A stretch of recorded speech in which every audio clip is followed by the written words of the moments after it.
Apa yang menyebabkan penurunan pH khususnya di lahan pertanian? Jadi sebenarnya pH ini adalah singkatan dari potensial hidrogen, yaitu ukuran keasaman maupun basa daripada tanah tersebut ya.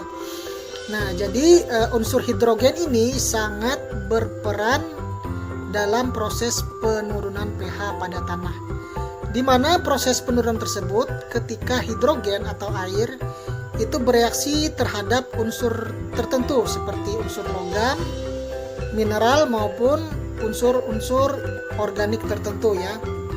Nah, contohnya unsur yang dapat menyebabkan keasaman yang berupa logam itu biasanya seperti besi dan juga aluminium.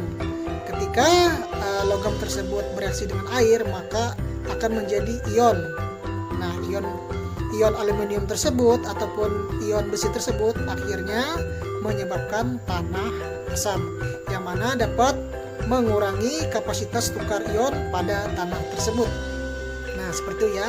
Dan mineral apa juga yang dapat menyebabkan tanah menjadi asam? Tentunya mineral sulfur atau belerang ketika bereaksi dengan air maka akan menyebabkan tanah asam. Hal ini biasanya ada di sekitaran kawah Gunung Merapi maupun tempat-tempat yang mengeluarkan isi daripada perut bumi. Nah, akhirnya belerang yang ada di dalam perut bumi ini keluar lalu bereaksi dengan unsur hidrogen ataupun air sehingga jadilah tanah tersebut menjadi asam. Dan bahan organik apa yang dapat menyebabkan tanah asam? Tentunya ketika bahan organik tersebut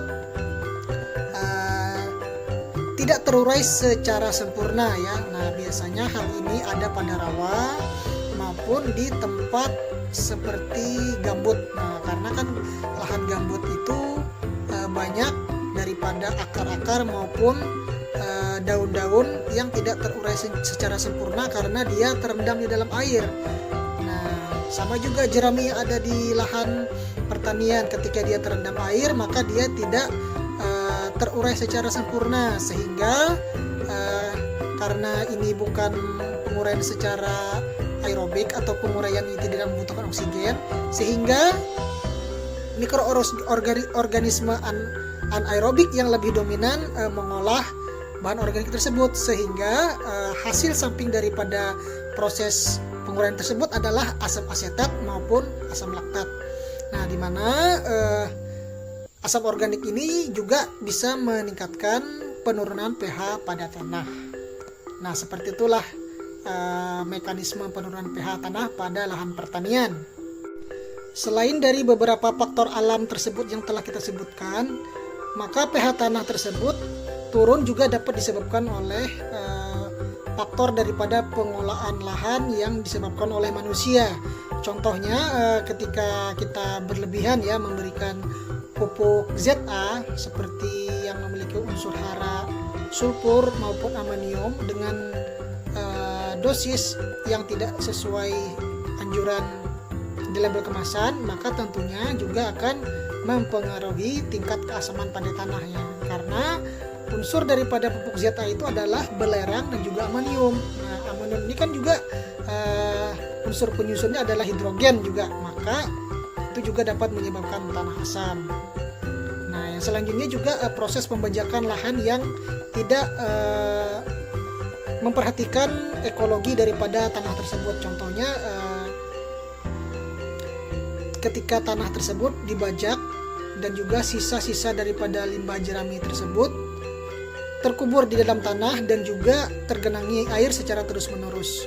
Akhirnya limbah tersebut juga menghasilkan asam asetat dan juga asam laktat dan asam-asam organik lainnya, sehingga menyebabkan tanah tersebut asam. Nah, bagaimana cara kita memperbaikinya? Yaitu dengan cara pertama, kita kurangi airnya terlebih dahulu agar logam maupun mineral itu tidak bereaksi dengan hidrogen sehingga tidak membentuk ion-ion tertentu. Nah, seperti itu. Dan juga untuk mempercepat prosesnya dapat kita tambahkan unsur hara lainnya yang memiliki sifat basa tinggi ya, seperti kalsium dan juga magnesium. Nah, itu akhirnya akan menaikkan pH daripada tanah kita. Nah, sahabat tani, semoga video ini bermanfaat dan menambah wawasan kalian. Sampai berjumpa di video selanjutnya.